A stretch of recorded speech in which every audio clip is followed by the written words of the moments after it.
Good morning बच्चों। कल हमने अवकलन में यानी डिफरेंशियल में आपको कुछ क्वेश्चंस बताए थे जो आपने किए होंगे।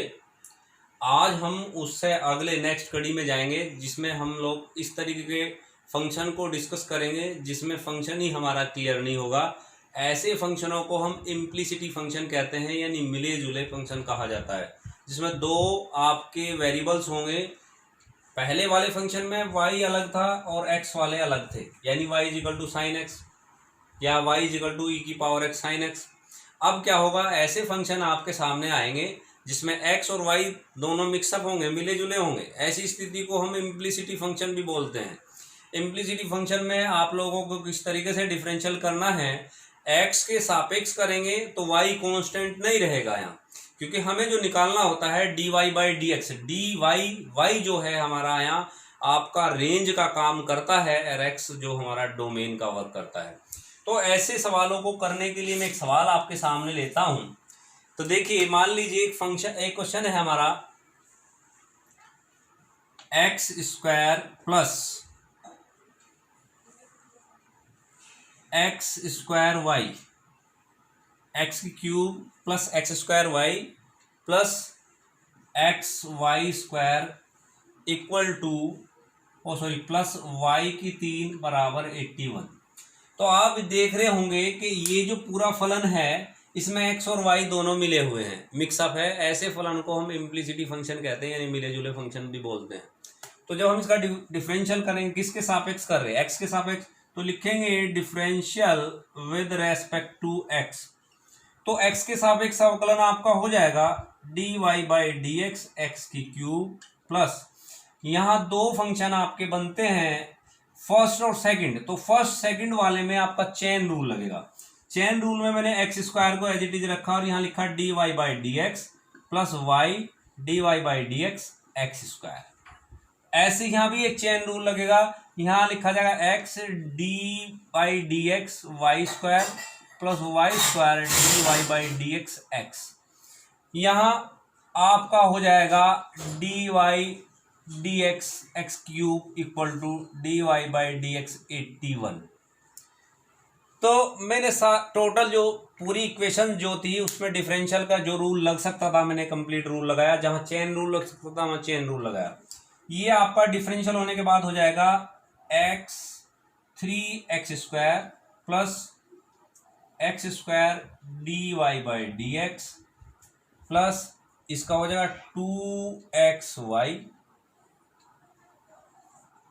Plus 2xy dy by d x, क्योंकि y का तो डेरिवेटिव रहेगा ही, plus y square plus 3y square dy by d x equal to 0। Zero क्यों हुआ, 81 हमारा यहाँ कॉन्स्टेंट है और कॉन्स्टेंट का डिफरेंशियल 0 होता है।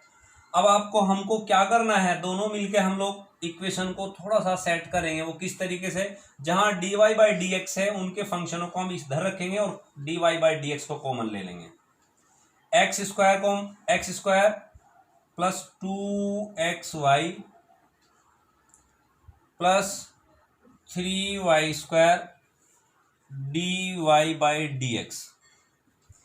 और इस साइड जब जो हमारे फंक्शन जाएंगे, वो वेरिएबल्स होंगे, वो होगा माइनस के 3x स्क्वायर माइनस 2xy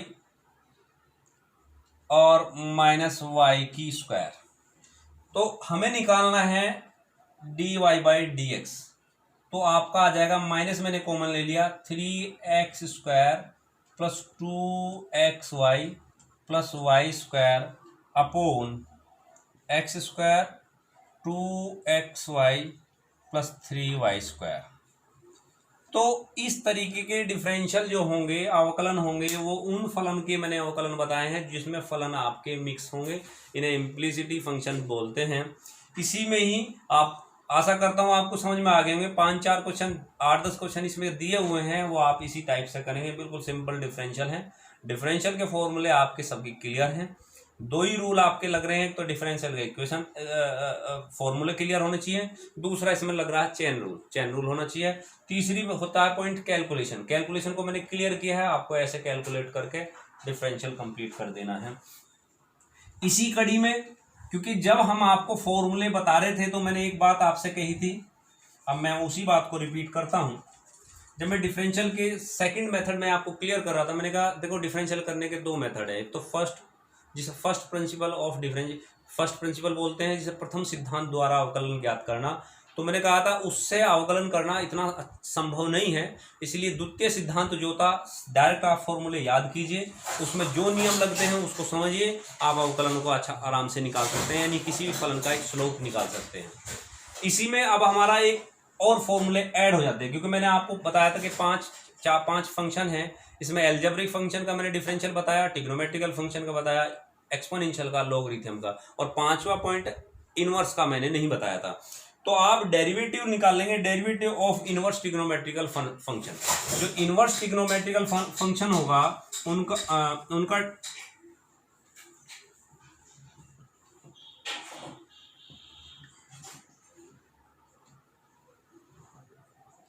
उनके इनवर्स ट्रिग्नोमेट्रिकल जो फंक्शन है उनके डिफरेंशियल किस तरीके से आप निकालेंगे। देखिए dy by d x sine inverse x का जो अवकलन होता है वो होता है √1 माइनस एक्स स्क्वायर। याद रखेंगे dy बाई डी एक्स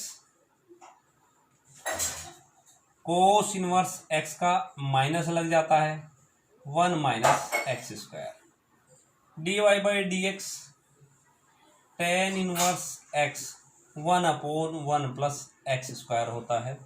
इसी में कोट का जो हो जाएगा कोट इनवर्स एक्स, इसमें माइनस आ जाएगा 1 प्लस एक्स स्क्वायर। एक होता है dy by d x sec square x 1/x √ x square minus 1, ये आपका सेक स्क्वायर का होता है। अब बात करते हैं कि कोसेक सॉरी ये मैं गलत लिखा, स्क्वायर लिख दिया था, हाँ इनवर्स सेक इनवर्स। अब हम बात करते हैं कोसेक इनवर्स में सिर्फ माइनस आएगा, जैसे साइन के बाद कोस के लिए माइनस आया, टेन के बाद कोट के लिए माइनस आया, सेक के बाद कोसेक के लिए माइनस आएगा। मेरा कहने का मतलब है आपको मेन 3 फॉर्मूले याद करने, साइन, टेन और सेक। बाकी इनके बीच के जो फॉर्मूले उनमें सिर्फ माइनस आना है, बस इतना ही ध्यान रखना है। उस पर भी आप सवाल करेंगे, जो उसके इसी तरीके के जो क्वेश्चन हैं उनको हम किस तरीके से करेंगे वो आप समझ लीजिए।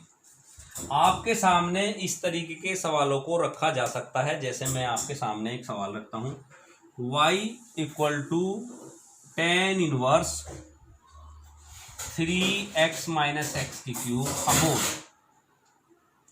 1 माइनस 3x स्क्वायर। हमसे कहा जा रहा है कि आप इसका x के सापेक्ष अवकलन कीजिए, हमसे कहा। तो आप बच्चों देखिए ध्यान से, अगर मैं इसका x के सापेक्ष अवकलन करता हूं तो आप इस फॉर्मूले को बड़े ध्यान से समझिए। ये tan इनवर्स, ये जो ब्रैकेट में दिया हुआ, अगर मैं इसे मान लूं ये tan इनवर्स x है, तो सीधा सीधा इसका डिफरेंशियल आपका 1 प्लस एक्स स्क्वायर होना चाहिए, सीधा सीधा।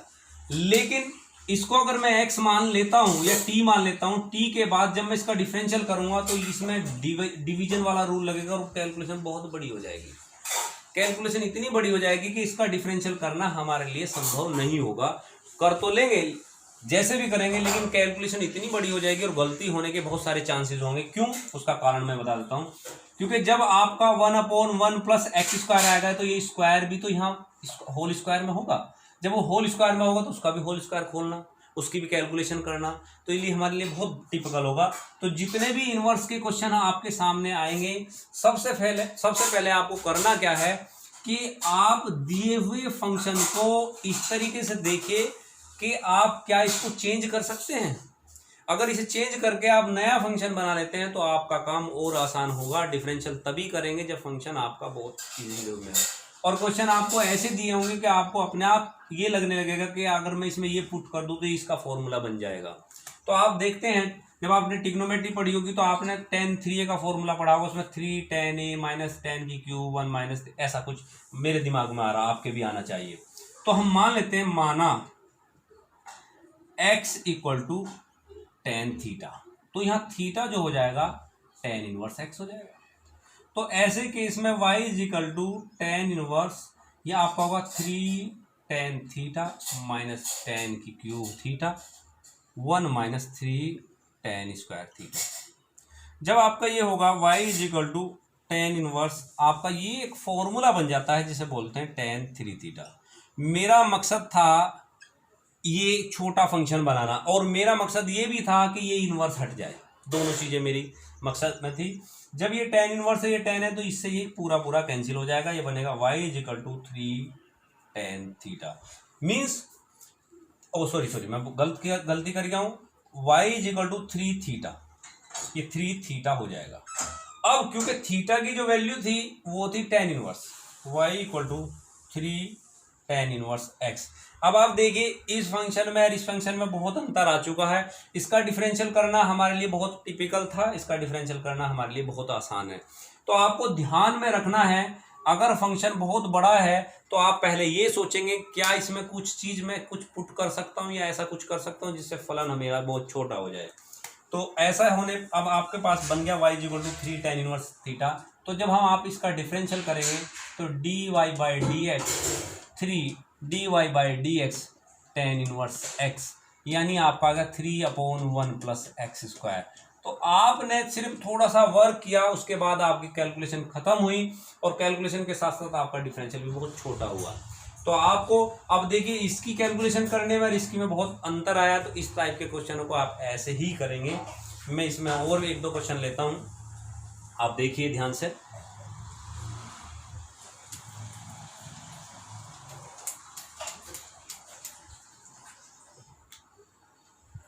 अब देखिए y is equal to cos inverse 1 minus x square और 1 प्लस एक्स स्क्वायर। अब आपके सामने इस तरीके का वो मतलब कंडीशन है कि आप इस सवाल को कीजिए। तो इसमें क्या हो रहा है कि यहाँ 1 आया हुआ है, तो मैं यहाँ कोशिश करूँगा ये 1 कैंसिल हो जाए। मेरा मकसद यही रहेगा 1 कैंसिल हो, या इसमें ऐसी चीज़ ऐसा पुट करूँ ताकि एक फॉर्मूला बन जाए। तो आपने एक फॉर्मूला पढ़ा होगा, आप ध्यान दें, कोस 2 थीटा का पढ़ा कि नहीं पढ़ा, सभी ने पढ़ा होगा। माना x is equal to tan theta, फिर मैं tan थीटा मानता हूँ। तो tan थीटा मानने पे आपका हो जाएगा theta is equal to tan inverse x। तो y is equal to cos inverse 1 minus tan square theta 1 plus tan square theta. तो ये होता है कोस इनवर्स कोस 2 थीटा का फॉर्मूला। ये वाला फॉर्मूला कोस 2 थीटा का हो जाएगा, कोस से कोस कैंसिल हो गया, y इज इक्वल टू 2 थीटा, यानी y is equal to 2 tan inverse x। Means आपका फलन चेंज हो गया है। अब जब आप अवकलन करेंगे तो 2 dy by d x tan inverse x equal to dy by d x 2/1 plus x square, ये आपका आंसर आ जाएगा। इस तरीके से आप करके पैक करेंगे। इस मैंने एक एक्सरसाइज आपकी 5.2 बताई, इसमें 2 तरीके के क्वेश्चन आपके मन में बताए हैं। एक तो जिसमें मिले जुले फंक्शन हो, उनको कैसे अवकलन करना है। एक जिसमें आपके सामने इनवर्स के फॉर्मूले इस टाइप से दिए हों, आप कैसे चेंज करेंगे, कैसे करेंगे। इसमें 2 तरीके के टॉपिक आप मैंने आज क्लियर कर दी हैं, और इनको आज आप करेंगे। कल मैं लॉगरिथम वाले क्वेश्चन लेके आऊँगा। Thank you.